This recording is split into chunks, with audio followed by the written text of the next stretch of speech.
पर्वाधिराज पर्युषण महापर्व के तीसरे दिन हम सभी श्री अंतत्रयदशांग सूत्र 8वां अंग, जिसमें भगवान महावीर स्वामी ने गौतम स्वामी को 8वें अंग का ज्ञान दिया और सुधर्मा स्वामी से जम्बू स्वामी ने ये ज्ञान लिया और अब ये ज्ञान आचार्य देवार्थिदेव क्षमा श्रवण गणे की कृपा से हम सभी इसका श्रवण कर रहे हैं, लाभ ले रहे हैं, सुन रहे हैं।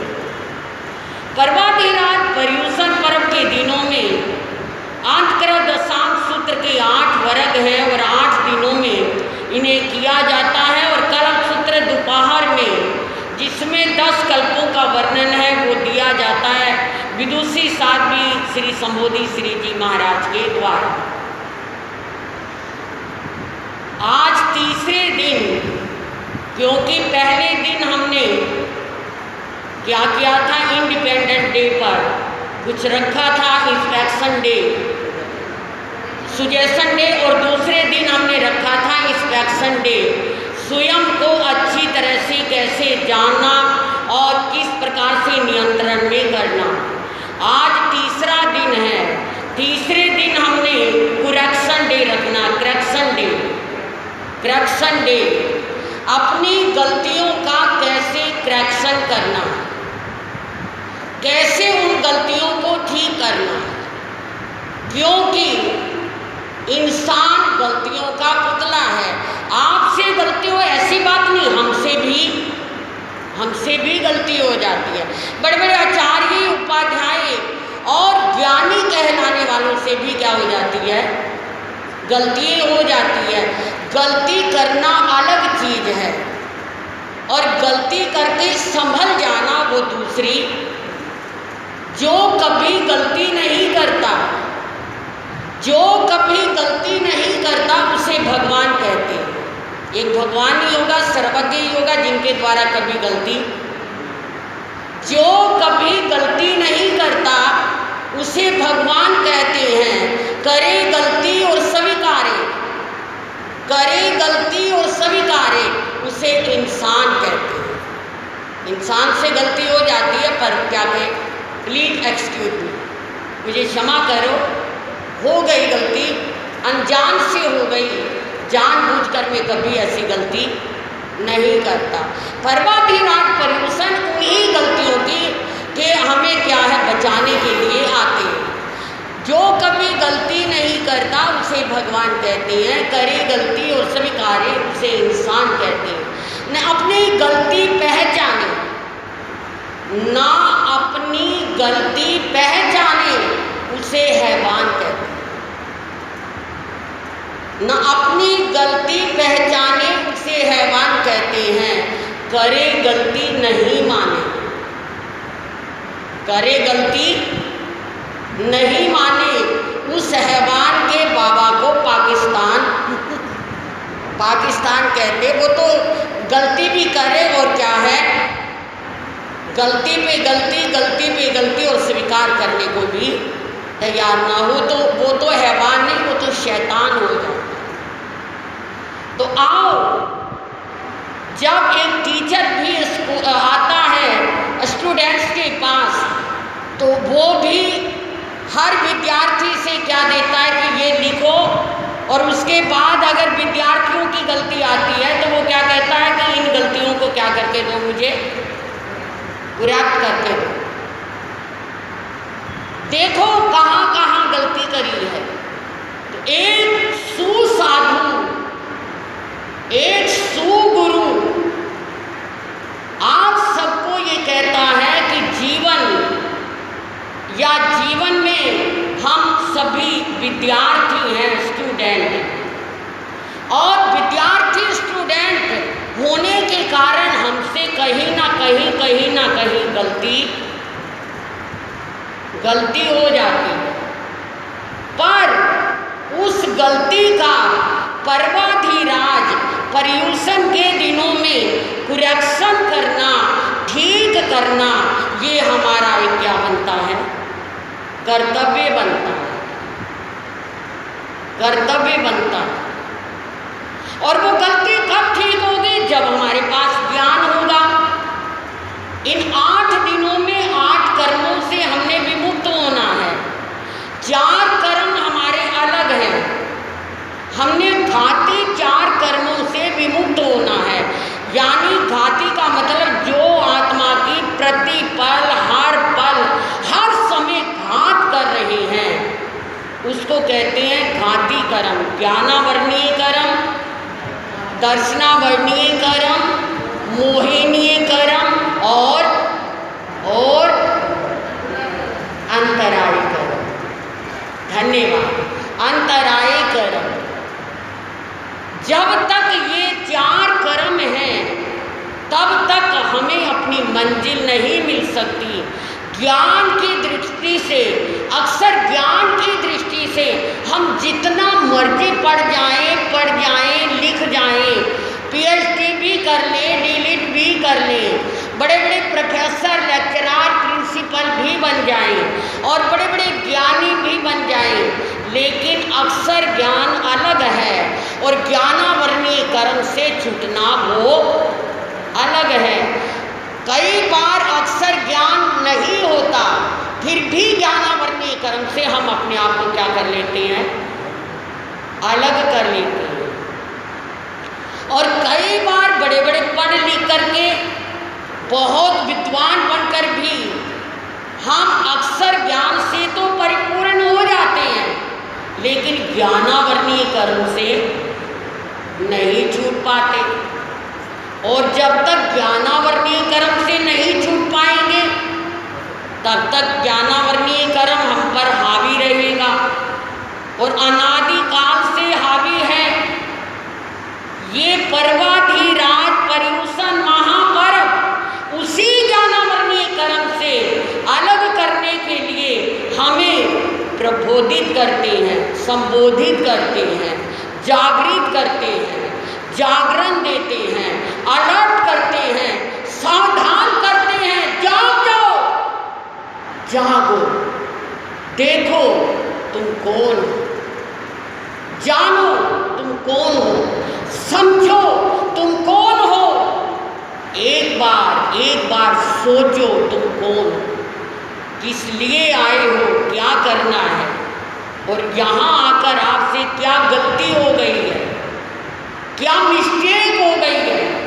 उस मिस्टेक को निकालना ही करेक्शन डे है, क्योंकि हम बहुत बार भावों में बह जाते हैं और भावों में बहकर अनेकों गलतियां कर देते हैं। जानबूझकर नहीं करते, भावों में बहकर कर जाते। कभी लालच का भाव आता है तो उसमें गलती हो जाती है, कभी क्रोध का भाव आता है तो उसमें गलती हो जाती है, कभी ईर्ष्या का भाव आता है, मेरा पड़ोसी या मेरा वो मेरे से आगे कैसे हो जाएगा। व्यक्ति अपने आप को आगे नहीं करता, बल्कि उसका रास्ता रोकने के लिए कई कई हथकंडे खड़े कर लेता। ज्ञानी कहते हैं ऐसा मत करो। अगर कोई आपसे आगे निकल रहा है, कहते हैं टीचर ने स्कूल में विद्यार्थियों को पूछने के लिए एक लाइन खींच दी। क्या कर दी? एक लाइन लगा दी, एक लाइन खींच दी और विद्यार्थियों से प्रश्न किया, बोलो कौन विद्यार्थी है जो इस लाइन को छोटी करे? कौन है ऐसा जो इस लाइन को क्या करे? मेरी आवाज ज्यादा तो नहीं गूंज रही, आपको समझ आ रही है सब? क्या पूछा? स्नेही श्रोतागणों, मेरे इस लैपटॉप में भी जो सुन रहे हैं उनको भी पूछ रही हूँ। क्या पूछा टीचर ने स्टूडेंट से कि कौन है ऐसा विद्यार्थी जो इस लाइन को क्या करे? छोटा करे।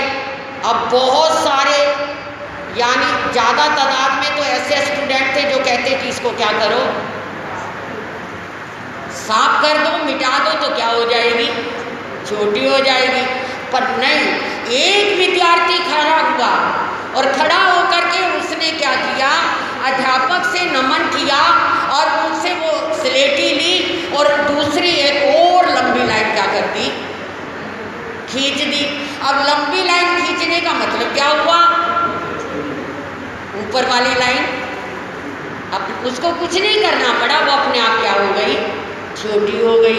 हमारे मन में भी किसी को अगर छोटे करने की, ईर्ष्या करने का अगर ऐसा कोई भाव आए तो हम अपने आप को बढ़ाएं और आगे बढ़ाएं, इतना आगे बढ़ाएं कि वो हमसे स्वयं ही छोटा होगा। पर हम ऐसा नहीं करते, बल्कि उसकी इनकम को रोकने के लिए, उसकी बढ़ोतरी को रोकने के लिए, उसको छोटा करने के लिए उसे मारने का संकल्प करते हैं, उसे क्या यानी बुरा करने का संकल्प करते हैं या कुछ और ऐसा भाव करते हैं। तो इसलिए इन भावों से पर्वाधिराज पर्युषण महापर्व हमें बचाने के लिए आए और इनसे तभी बचा जा सकता है जब हम ज्ञान में आगे बढ़ें, तभी ज्ञानावर्णी कर्म से हमारा छुटकारा हो सकता है, तभी ज्ञानावर्णी कर्म से हम अपने आप को बचा सकते हैं और ज्ञान का आवरण हमसे हट सकता है। ज्ञानावरण का आवरण हटने से हम ज्ञानमय बन जाएंगे, स्वयं ज्ञानी बन जाएंगे। मेघ कुमार बहुत वैराग्य से संयम लेता है, भगवान के चरणों में दीक्षित होता है, माता पिता राजा रानी के समझाने पर भी नहीं मानता है, मगर रात भर जब वो सोया लेटा तो किसी मुनि का पाँव लगा अंधेरे में, किसी मुनि का हाथ लगा, किसी मुनि का कुछ लगा, पूरी रात वो सो नहीं पाया जमीन पर।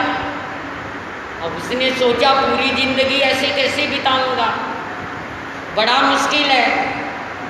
ये मुनिराज मुझे इतना प्यार करते थे, दुलार देते थे, और आज कोई ये भी नहीं देख रहा कि कोई लात मार रहा, कोई क्या ठुड्डा मार रहा, मैं क्या करूं? नहीं, सुबह जाऊंगा और भगवान महावीर से कहूँगा प्रभु ये सब संभालो भाई, लो अपने ये क्या है, ये सब कुछ ले लो और मैं तो अपने घर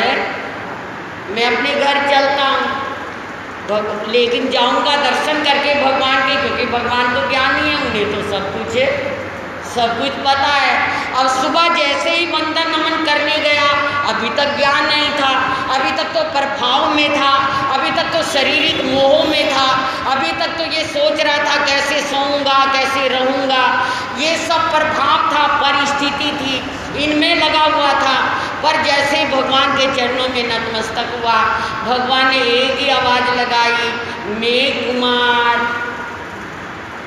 संबुद्धः, मेघ कुमार समझो कौन थे, कहाँ से आए और क्या पाया, और आज पाकर तुम क्या लुटाने चले हो।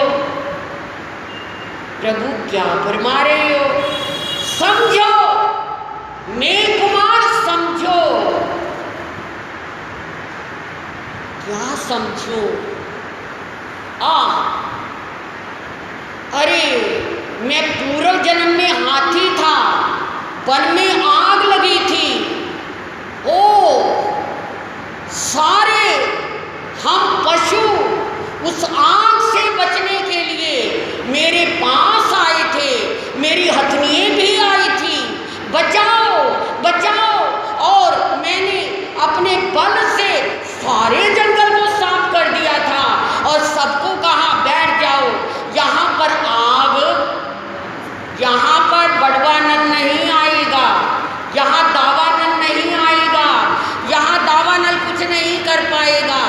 और ऐसे 3 दिन तक वो आग भड़कती रही और मेरे कान में खुजली हुई, मैंने अपना पाँव उठाया, ये क्या, एक खरगोश जिसे जगह नहीं मिल रही थी, जहाँ से मैंने पाँव उठाया वहीं आकर बैठ गया, और मैं जब पाँव रखने लगा मेरे पाँव के नीचे ये तो बिल्कुल नहीं बच पाएगा।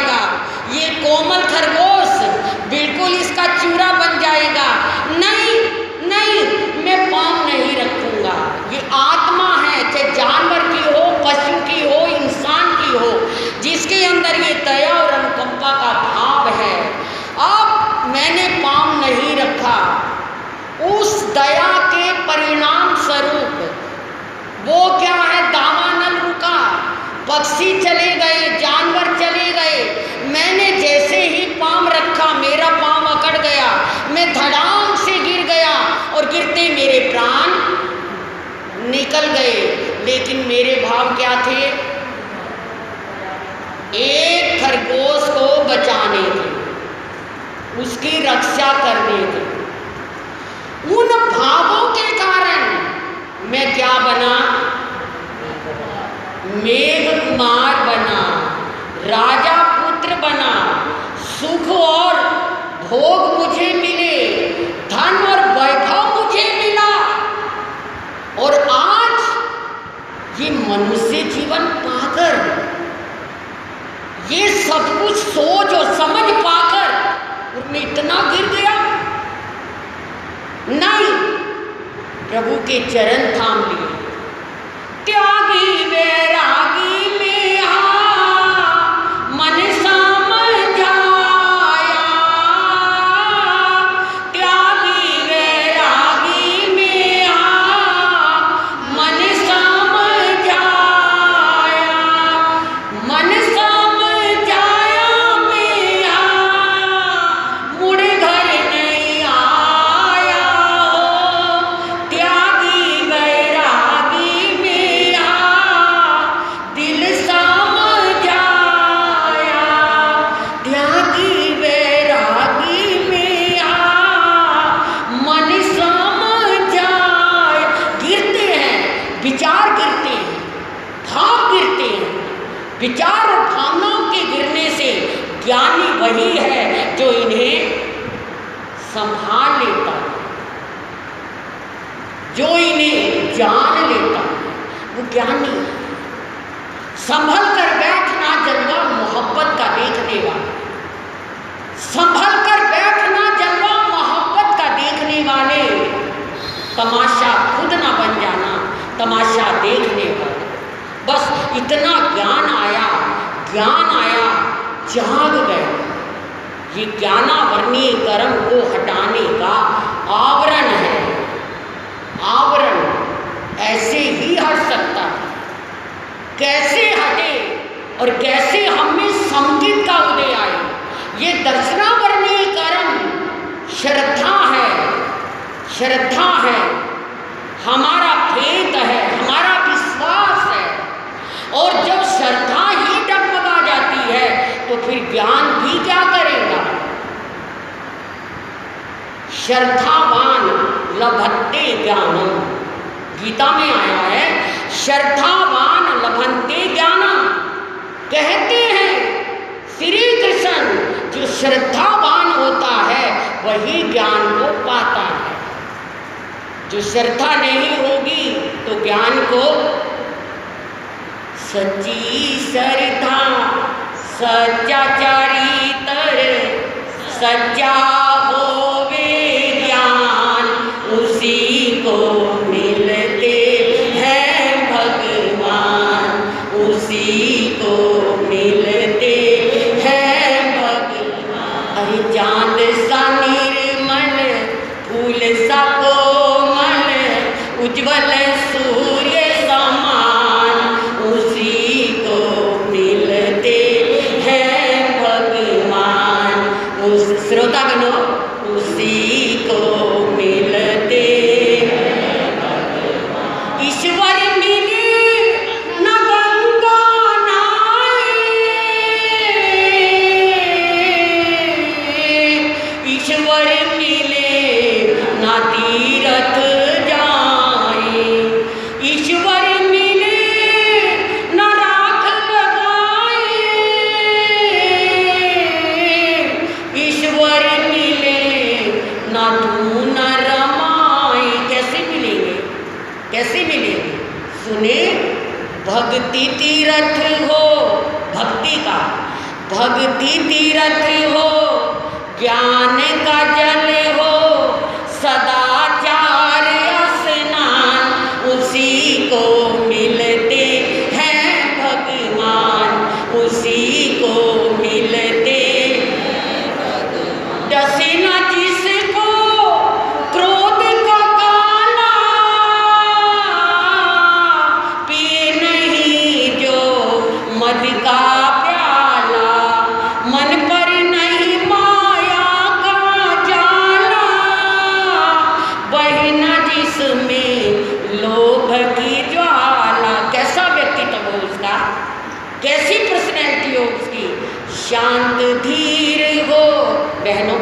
शांत धीर हो, नम्र सरल हो, निर्लोभी गुणवान, उसी को मिलते हैं भगवान, उसी को मिलते हैं भगवान। चांद सा निर्मल, फूल सा कोमल, उज्ज्वल सूर्य समान, उसी को मिलते हैं भगवान। सच्ची श्रद्धा, सच्चा चरित्र, सच्चा होवे ज्ञान, उसी को मिलते हैं भगवान, उसी को मिलते हैं भगवान। ज्ञानावरणीय कर्म का हटाना भी अति अनिवार्य है और दर्शनावरणीय कर्म का हटाना भी बहुत जल्दी हमें श्रद्धा हो जाती है, पर इधर हुई और इधर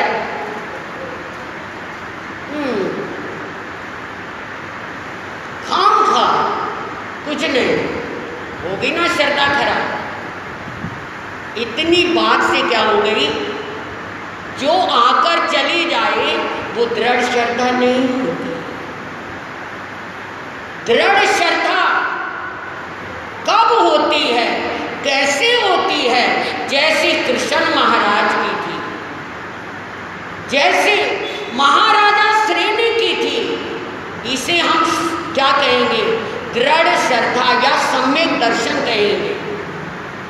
अनेकों देव भी आए जिन्हें क्या है डिगाने के लिए, अनेकों देव भी आए जिन्हें श्रद्धा से विचलित करने के लिए, पर उनकी श्रद्धा डिगी नहीं। वो श्रद्धावान थे। मौत आती आए, जान जाती है जाए, इसका काम है, पर मेरी श्रद्धा। श्रावक टोडरमल हुए हैं दिगंबर आमना में, श्रावक टोडरमल। राजा ने कहा छोड़ दो इस धर्म को, नहीं तो हाथी के नीचे कुचल दिया जाएगा। टोडरमल ने कहा ठीक है, धर्म तो नहीं छूटेगा, आपने इस शरीर को कुचलना है, कुचल दो। ये शरीर तो एक न एक दिन जाने वाला है, मरण धर्मा है, मृत्यु को पाने वाला है। कहते हैं टोडरमल कुचलने को तैयार हो गया, कुचला गया, पर धर्म से श्रद्धा से घिरा। हकीकत राय हिंदू धर्म के लिए मर गया, मिट गया, लेकिन श्रद्धा को नहीं डिगा। मिटा दे अपनी हस्ती को अगर कुछ मर्तबा चाहे, मिटा दे अपनी हस्ती को अगर कुछ मर्तबा चाहे, कि ताना खाक में मिलकर गुलो गुलजार होता। आओ हम जाने अपने महामंत्र नमकार को। ये हमारी रग रग में, ये हमारे कण कण में, ये हमारी रोम रोम में बसा हुआ है। महामंत्र नमकार के 108 माला के दानों में क्यों गिना जाता है? क्या माला हमारे स्थानकवासी आमना की एक पूंजी है? क्या 108 माला के दाने क्यों बने हैं? क्या कारण है? विदुषी साध्वी संबोधि जी 2 the point शब्दों में शीघ्र अति शीघ्र मुझे जवाब देंगे, माला के 108 दाने क्यों? हमारी सबकी माला में कितने मोती होते हैं? 108 होते हैं। आपने देखा हो सन्यासी महात्मा, कोई गेरुए वस्त्र पहनने वाले, कोई दूसरे धर्म को मानने वाले, बौद्ध धर्म को मानने वाले, पारसी धर्म को मानने वाले, ईसाई धर्म को मानने वाले, माला सब में होती है। उनकी माला में कितने मोती? सबकी माला में 108 मोती। 108 मोती किस लिए? 1, 0 और 8, इनका टोटल किया जाए तो 9 होता है, 9। और 9 का अंक अखंड अंक कहलाता है, अखंड। 9 के पहाड़े में भी 9 की दोस्ती खत्म नहीं होती है, देख लेना आप। तो 9 का अंक अखंड है, पहला कार्य। दूसरा कारण कि 108 मोती क्या जैन की माला में ही है? सबकी माला में होते हैं। सबके धर्मों की माला में 108 ही मोती होते हैं।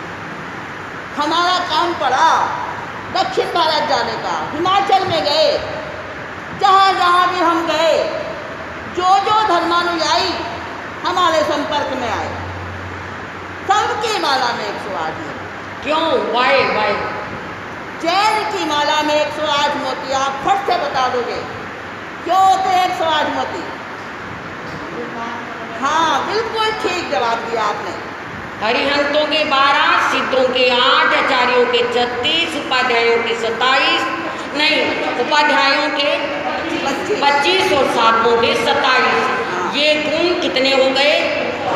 सबको मालूम है जैन की माला में 108 मोती होते हैं, क्योंकि हमारे नवकार मंत्र के 5 पद हैं और 5 पदों के अलग अलग गुण हैं और सबकी क्वालिटीज, सबके गुण मिलाकर टोटल 108 होता है। अब दूसरों की माला में 108 मोती क्यों? वो तो नवकार मंत्र नहीं जानते, उनको तो 5 पदों का नहीं पता, उनकी माला में 108 मोती क्यों? क्योंकि बिना कारण के कार्य नहीं होते। अब मुझे बताएंगे, बताओ तुम उदिता जी महाराज साहब, राशियाँ कितनी होती हैं? 12। अब सबको पता है 12 राशियाँ होती हैं। और ग्रह कितने होते हैं? 9 ग्रह होते हैं। 9 ग्रह ज्योतिष के अनुसार 12 राशि 9 ग्रह। हाँ जी। और ज्योतिष को संसार का हर व्यक्ति, हर धर्म, हर समुदाय, हर वर्ग मानता है। तो 12 और 9 को गुणा करेंगे तो 108 हो गया। 108 का मतलब क्या? कि 108 अधिकतम मैक्सिमम तरीके हैं जिनसे एक व्यक्ति कोई भी क्रिया करता है, अच्छी या बुरी, पाप या पुण्य, कोई भी क्रिया 108 अधिकतम तरीकों से की जा सकती है। जैसे आपके श्रावक के भांगे 49 होते हैं, 25 बोल में भांगे 49 भांगे होते हैं ना, 49। कोई 2 करण 3 योग से, कोई 1 करण 2 योग से, कोई 1 करण 3 योग से, कोई 3 करण 3 योग से। 49 भागों का मतलब है कि 49 तरीके से कोई भी व्रत ग्रहण किया जा सकता है। उससे कम, उतने से ज़्यादा में नहीं होगा, मैक्सिमम इतने भंग बनेंगे। 108 का दूसरा तो बताएं। 108 तरीके से हर पाप, हर क्रिया अधिकतम 108 तरीके से होती है। ये तो हो गया कारण। अब 108 का एक्सप्लेनेशन क्या? 108 का खुलासा क्या? 108 का खुलासा बताती हूँ आपको। 3 करण गुणा 3 योग गुणा 3 काल, कितने हो गए? 3 गुणा 3 गुणा 3 9 27। हाँ 27 हो गए और 4 कषाय 108 हो गए।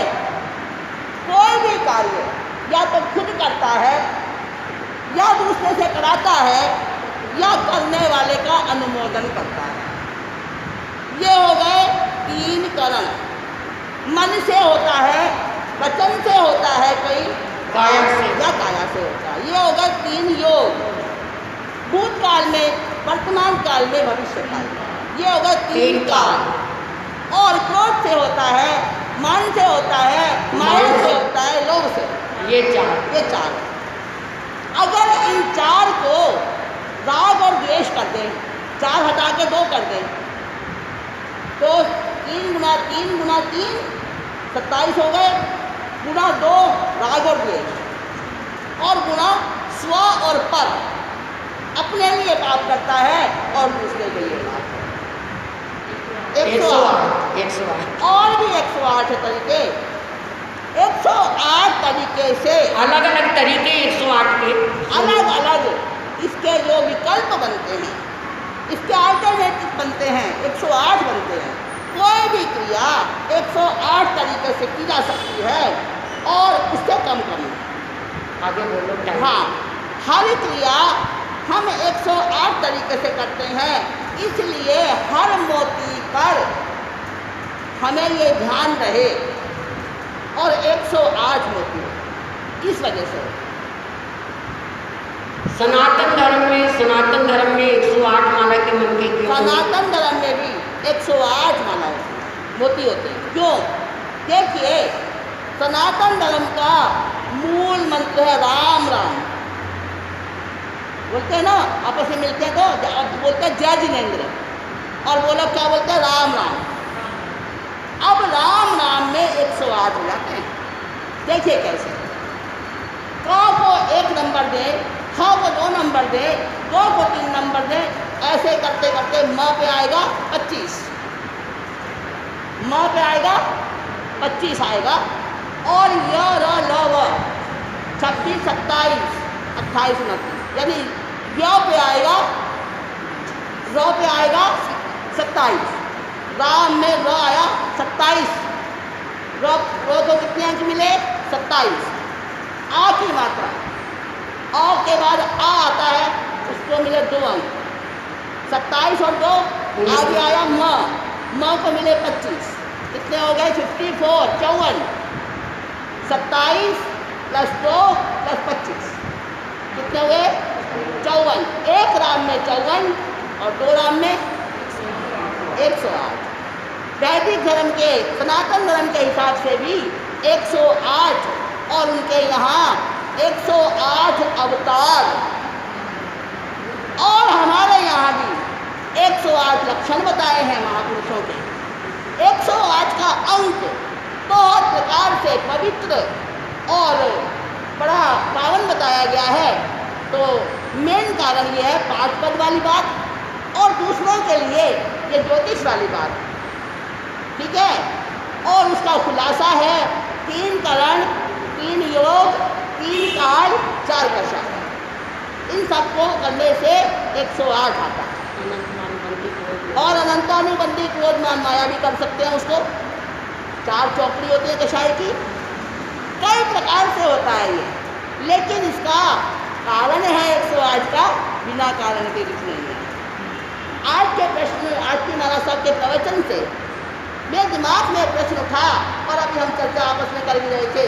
बोलो उदिता, सम्यक दृष्टि और मिथ्या दृष्टि की पहचान कैसे होती है? हाँ, सम्यक दृष्टि और मिथ्या दृष्टि की पहचान क्या है?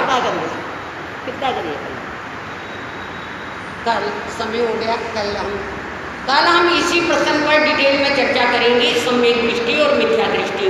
आज आपका समय हो गया। बोलिए भगवान महावीर स्वामी श्री चत्तारी मंगलम, हरियंता मंगलम, सिद्धा मंगलम, साहु मंगलम, केवली प्रणयतु धम्म मंगलम। चत्तारी लुगित्मा, हरियंता लुगित्मा, सिद्धा लुगित्मा, साहु लुगित्मा, केवली प्रणयतु धम्मो लुगित्मो। चत्तारी शरणं पवज्जामि, हरियंते शरणं पवज्जामि, सिद्धे शरणं पवज्जामि, साहु शरणं पवज्जामि, केवली प्रणतम धम्मम शरणं पवज्जामि। ये 4 शरणें दुखहरणे मंगल करने, और न शरणा कोई जो भव प्राणी मात्रे, अब से अजर अमर। मंत्री जी समाचार देंगे, मैं